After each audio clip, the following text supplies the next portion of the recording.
Hello everyone, you're Agastya and today I'm explaining you the chapter How the Camel Got His Hump from It So Happened, Class 8 Ncert Cbse. Yeah, so now we'll start a chapter. Now we'll understand why is this chapter like how did the camel got his hump? We know what is hump because we learned in science, geography, and those kind of subjects. But you're gonna relate hump here with the camel in a very nice moral way.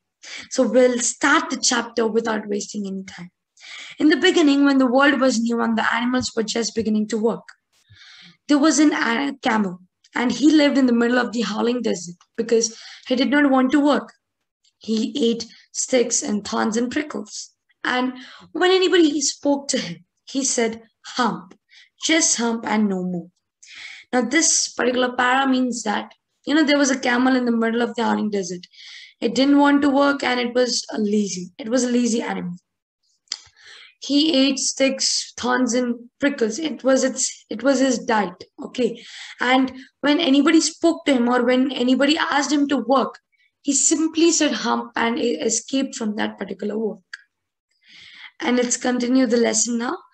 Presently, the horse came to him on Monday morning with a saddle on his back and said, Camel, oh camel, come out and trot like rest of us.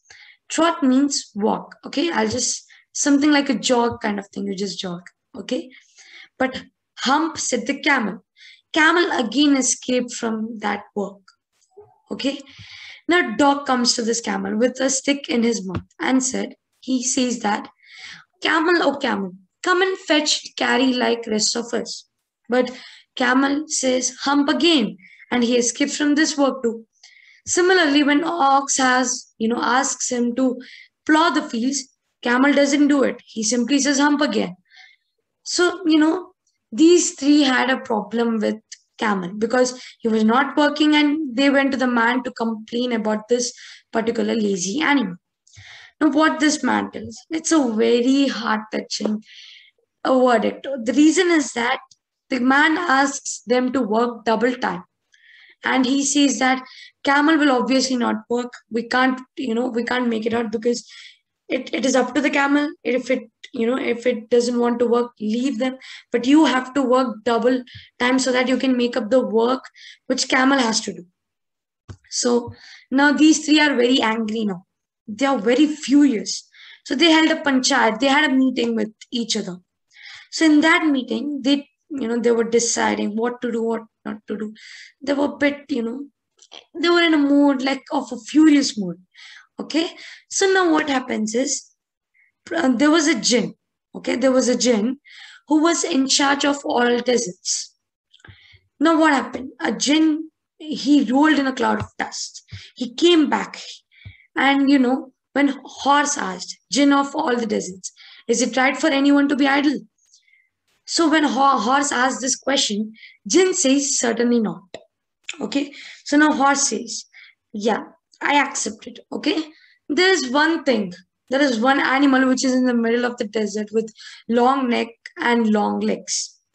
It is not working. It is not, it is not doing any work assigned to it by the man, or even if he asks something, it says hump, and it is not even working since Monday morning. Now this jinn says, is it camel?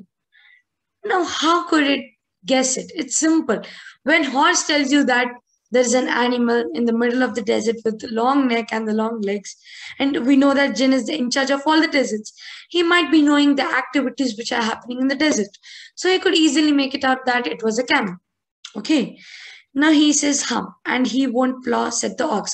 Ox also began to complain now. Very good, said the jinn. I'll hump him. Now, jinn says that he will set him, he will fix his brain. Okay, if you will kindly wait a minute. Now we'll start the second paragraph.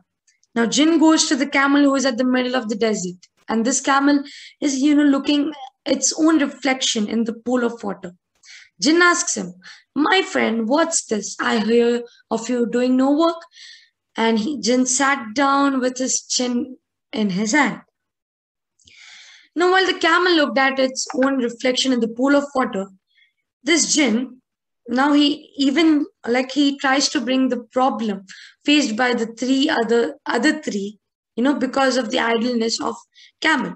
He says that from last 3 days you're not been working, extra work has been piled up on, extra work has been piled up, and you're not even working from Monday morning, and other three are working hard to make up your work. They're working double time. It's not really good. This is not fair, says the Jinn. And he went on thinking with his chin in his hand. Now this Camel says hump again. Jinn says, I shouldn't say that again if I were you. You might say it once too often. I want you to work. And the Camel said hump again. But no sooner had he said it than he saw his back, that he was so proud of, puffing up and puffing up. This particular thing was changed into a lump, which was a great big hump. Now, the Chin says that, do you see that? Or, to the Camel.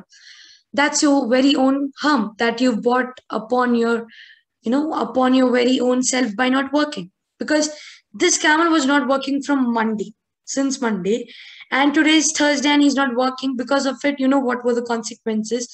The three were being affected with this. Now, this Jinn is trying to, relate that topic with this so that Camel can learn his lesson and work. How can I set the Camel with this hump on my back? That has a purpose, said the Jinn. All because you missed those 3 days. You'll be able to work now for 3 days without eating because you can live on your hump. And don't you ever say I never did anything for you. Come out of the desert and go to the tree and behave. Now, Jinn says, try to behave and try to hard work rather than, finding more and more excuses. Now, this Camel, he went away and he joined those three. And from that day to this, the Camel always wears a hump.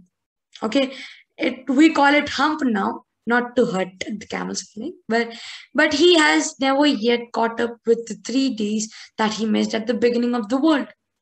And he has never yet learned how to behave. Means he's still the same Camel, the same lazy Camel. So this particular story is written, and the author of the story is Rudyard Kipling. Jungle Book author. Yeah. So I hope you understood the story, and the moral of the story is obviously never be lazy, rather work hard.